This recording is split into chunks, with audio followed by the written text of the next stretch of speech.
ख्रीस्त में मेरे प्यारे भाइयों एवं बहनों, जय यीशु। आज हम जानेंगे कि हम ईस्टर क्यों मनाते हैं और ईस्टर को हम पास्का क्यों कहते हैं। तो चलो शुरू करते हैं।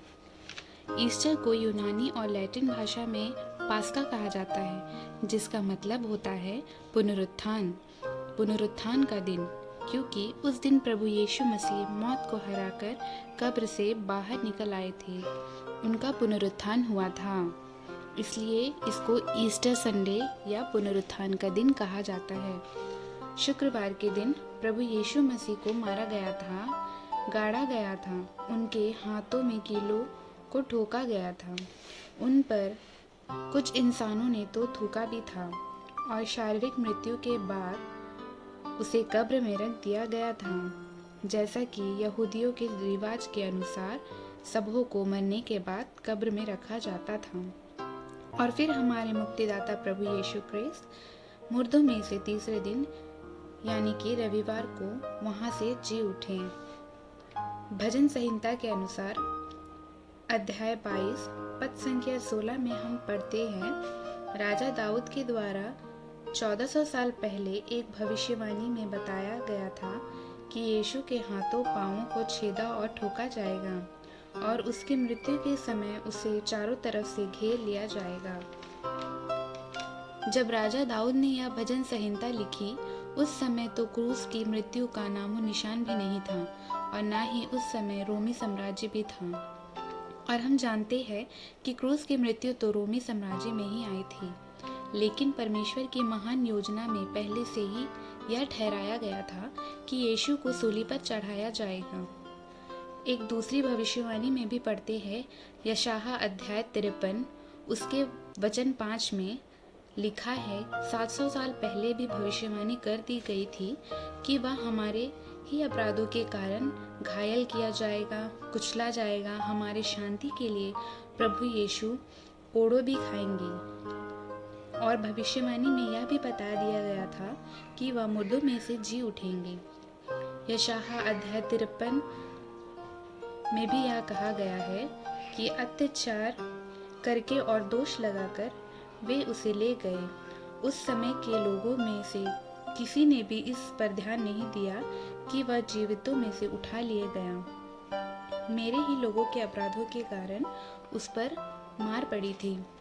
यहाँ पे भी पहले से ही भविष्यवाणी कर दी गई थी, प्रभु यीशु जी उठेगा।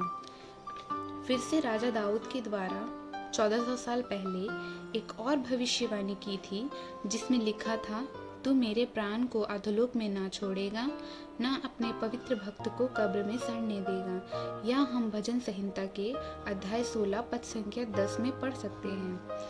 यीशु ना ही अधोलोक में रहेगा और ना ही कब्र में, वे तो जी उठ जाएंगे। आप या तो 1400 साल पहले की भविष्यवाणी देख लीजिए या तो 700 साल के पहले की भविष्यवाणी देख लीजिए।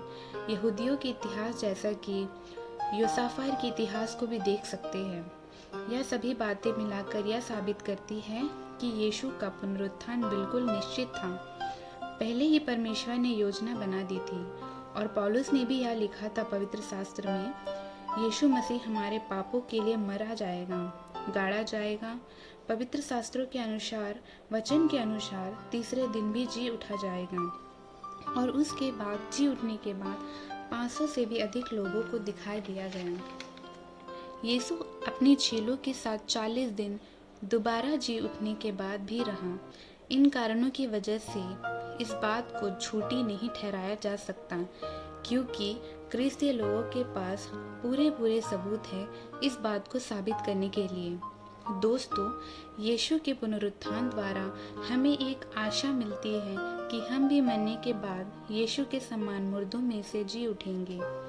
संत पौलुस ने यह भी कहा, जैसा मनुष्य के द्वारा मृत्यु आई है, वैसा ही मसीह के द्वारा मरे लोगों के लिए पुनरुत्थान भी आया है।